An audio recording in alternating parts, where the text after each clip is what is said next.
बिस्मिल्लाहिर्रहमानिर्रहीम। मैं हूं नवीद सत्ती और इस वक्त मैं मौजूद हूं इस्लामाबाद सतारा मार्केट में। और आप जैसे कि जानते हैं कि 24 नवंबर के हवाले से जो कि पीटीआई ने एक लॉन्ग मार्च की कॉल दी, उसके बाद इस्लामाबाद रावलपिंडी समेत, क्योंकि जुड़वा शहर तो हमेशा से डिस्टर्ब रहा है, लेकिन मज़ीद जो खौफनाक किस्म की जो है वो सूरत नज़र आ रही है कि तमाम जो स्कूल कॉलेज यूनिवर्सिटीज़ बंद होना, फिर उनके हॉस्टल्स को बंद करना, और फिर उससे हटकर जो है वो फॉरनर्स को भी यानी जो मुख्तलिफ गेस्ट हाउसेज में मौजूद हैं, होटल्स में मौजूद हैं, उनको यहाँ से निकालने के लिए यानी कोई नोटिफिकेशन नहीं है। यानी एक जो धौंस धांधली की बात की जा रही है कि पुलिस आती है और आके किसी को भी कहती है जनाब सबको बाहर निकालो जी, 12 बजे का वक्त है।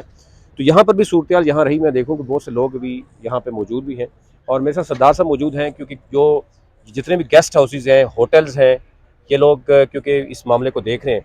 अच्छा, मुझे बताइएगा, एक तो बात हो रही थी कि स्कूल्स कॉलेज यूनिवर्सिटीज़ हॉस्टल्स की बात, अब जो गेस्ट हाउसेज और होटल से जो फॉरनर्स हैं उनको निकालने की बात हो रही है, ये क्या है? नवीद भाई, पहली बात है बहुत शुक्रिया आपका और तमाम मीडिया का हमारी आवाज़ बनने के लिए। ये बेसिकली हमें आज पुलिस आज भी और कल रात को 3 बजे 2 बजे बगैर किसी ऐलान के या बगैर किसी नोटिफिकेशन के हमारे गेस्ट हाउसेज में, हमारे होटल्स में आके हमें आके, एक तो जो फॉरेनर्स ठहरे हुए हैं, हम हमारे पास जितने भी हैं सब अफगान नेशनल्स हैं, फॉरेनर्स हैं, और ये वो फैमिलीज हैं, ये वो गेस्ट हैं जो एम्बेसीज के गेस्ट हैं। इन सब में से बहुत सारे लोगों ने जर्मनी जाना है, इंग्लैंड जाना है, कनाडा जाना है, अमेरिका जाना है। ये यूएन चार्टर के तहत यहाँ पे ठहरे हुए हैं, एक तो ये। और बहुत सारे मिडिल ईस्ट के गेस्ट हमारे पास ठहरे हैं, अरबिक गेस्ट ठहरे हुए हैं हमारे पास, बहुत सारे यूरोपियन नेशनल यहाँ पे ठहरे हुए हैं। और ये आके कहते हैं जी बस इनको निकाले। और जो अफगान हमारे पास ठहरे हुए हैं नवीद साहब, इनका तमाम डाटा होटल आई में हम रोज अपलोड करते हैं। हमारे पास ये कुछ सिंगल वो उस तरह से नहीं ठहरे हुए, एक पूरा कुंबा है। जैसे चार फैमिली, 4 बच्चे हैं, 2 मियाँ बीवी हैं, 5 बच्चे हैं, 2 मियाँ बीवी, और इनके माँ बाप भी, किसी की 60 साल उम्र है, किसी की 70 साल उम्र है, 80 साल के बूढ़े, जो बहुत सारे ऐसे जो व्हील चेयर पे भी हैं, वो भी हमारे पास ठहरे हुए हैं। हम पुलिस वाले आके कहते हैं जी इनको बाहर निकालें। हम कहते हैं इनको किधर ले जाए? बस जी हमें ऊपर से हुक्म है इनको बाहर निकालें। भाई किधर ले जाएं हम इनको? और ये वो गेस्ट हैं जिनका पूरा डाटा हमारी लॉ इन्फोर्समेंट एजेंसीज के पास मौजूद है, उनके पास इनका पूरा डाटा मौजूद है। ये तमाम हम डेली का अपलोड करते हैं। और हमने इंतजामिया को ये भी कहा है कि हम इनकी ये भी गारंटी देने के लिए तैयार हैं कि कल 23 तारीख है, परसों 24 तारीख है, हम हमारा कोई भी गेस्ट हो हमारे होटल की या हमारे गेस्ट हाउस की प्रीमिसेस छोड़ के बाहर नहीं जाएगा। और क्या चाहिए उनको? यानी अगर फॉरनर्स हैं जो लीगली यहाँ पे ठहरे हुए हैं, फिर आप देखते हैं कि इसमें मालिक का मामला है, यानी 2-3 मुल्कों का मसला बनता है। जब आप इस तरीके से किसी भी लीगल तौर पर जो लोग आए हुए हैं उनको आप इससे बच्चों को समेत आप बाहर निकालते हैं, तो अभी क्या आपको लगा कि पुलिस जो है, वो तो कंप्लेंट यही आ रही है कि वो जाते हैं, 40-50 बंदा होता है, वर्दी में होते हैं, वो बस ये कहते हैं जी बाहर निकाले और चले जाते हैं, और ये नहीं एक खौफ और राज फैलाया जा रहा है। वो आके हमें कहते हैं जी आपके पास आधे घंटे का टाइम है, इन गेस्टों को निकालें। रात को हम मेरे एक एसोसिएशन के हमारे एक होटल गेस्ट हाउस है, वहां पे 3 बजे रात को गए। एक कतर का शहरी था, उसकी इवन के फ्लाइट भी थी, उसको कहें जी फौरन निकलो, उसने कहा भाई मेरी 2 घंटे के बाद फ्लाइट है। और इस तरह से जाके तंग करते हैं। और हम उनको ये इंतजामिया को कहते हैं कि ये पाकिस्तान का क्या इमेज लेके बाहर जाएंगे। ये कहते हैं ना जी, जो गेस्ट है, वैसे भी हम हमारा मेहमानदारी का एक निज़ाम है, एक वो एक तरीकाकार है।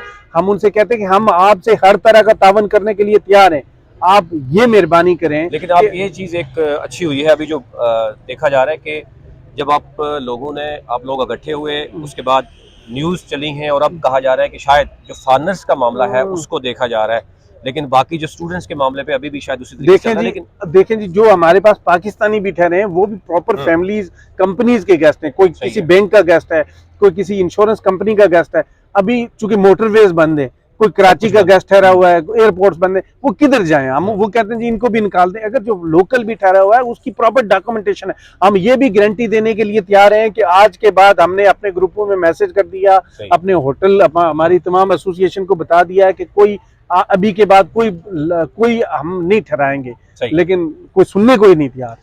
बिल्कुल जी, ये एक बहुत बड़ा जेन्युइन इशू है। और आप ये देखें कि अगर जो फॉरनर्स हैं उनके बच्चे हैं और वो लीगली यहाँ पे ठहरे हैं, और इस तरीके से किसी वक्त पुलिस का आना और इसी तरह यानी आधे घंटे में निकलने का जो अल्टीमेटम देना, ये इंतहाई यानी आप समझते हैं गैर कानूनी इकदाम जो हो रहे हैं, इससे ना सिर्फ पाकिस्तान बल्कि आप ये देखें कि दूसरे ममालिक हैं, अगर यही जो फॉरनर्स ठहरे हुए हैं, लीगली ठहरे हैं, या अगर वो अपने मुल्क से इल्तिजा करते हैं कि इस वक्त पाकिस्तान में ये हमारे साथ, और कैपिटल में हो रहा है, ये इस्लामाबाद में हो रहा है, और ये मेरे ख्याल से बहुत से धरने हुए हैं, बहुत से एहतजाज हुए हैं, शायद इस तरह की चीज़ें पहले नहीं देखी कि फॉरनर्स को ही निकाल देना और हॉस्टल्स का खाली करवाना। और सबसे बढ़कर अभी आप देखें कि सारे रास्ते भी बंद हो रहे हैं, यानी मोटर वे बंद हो रही है। अगर यहाँ से जो स्टूडेंट्स हैं, जो वो भी सरापा एहतजाज हैं कि वो कहाँ जाएंगे, रास्ते सारे बंद कर दिए गए हैं। और इसके साथ साथ जो बाकी हम ये देख रहे हैं कि मार्केट्स की बंद करने की बातें हो रही हैं, लेकिन कुछ नोटिफिकेशन भी हैं, कुछ के नोटिफिकेशन भी नहीं है। और अब ताजर यूनियन का यहाँ पर इकट्ठे होना है और ये बात करना है कि जो फार्नर्स हैं और जो ऐसे पाकिस्तानी फैमिलीज यहाँ पे मौजूद हैं, उनका अच्छा इस हद तक वो गारंटी दे रहे हैं कि हमारे प्रेमिसेस से वो बाहर नहीं जाएंगे। तो इससे बढ़कर मेरे ख्याल से कोई इनके लिए गारंटी नहीं हो सकती। लेकिन अगर फिर भी ज़बरदस्ती निकालेंगे, और यही लोग आप ये देखें कि अगर तमाम स्टूडेंट्स जो हैं वो इसी लॉन्ग मार्च का हिस्सा बनते हैं एहतजाजन, जिस तरीके से ये यूनिवर्सिटीज़ के वो आप यूनिवर्सिटीज़ को भी उसकी प्रेमिसेस की हद तक आप कंट्रोल कर सकते हैं, वहाँ पुलिस भी ठहरा सकते हैं, पुलिस बाहर खड़ी हो और यूनिवर्सिटीज़ के जो बच्चे हैं या बच्चियाँ हैं वो हॉस्टल में रहें, तो शायद ये मामला हल हो सकता है। अदरवाइज़ ये संगीन नोयत जो हमें नज़र आ रही है कि रात गए, अभी तमाम जो तलबा है, तालबात हैं, वो वहाँ पर सरापा एहतजाज हैं, इंतज़ामिया अलग से प्रेशराइज जो है वो करती हुई नज़र आती है। ये ओवरऑल सूरत हाल थी, वो अब तक रखनी थी।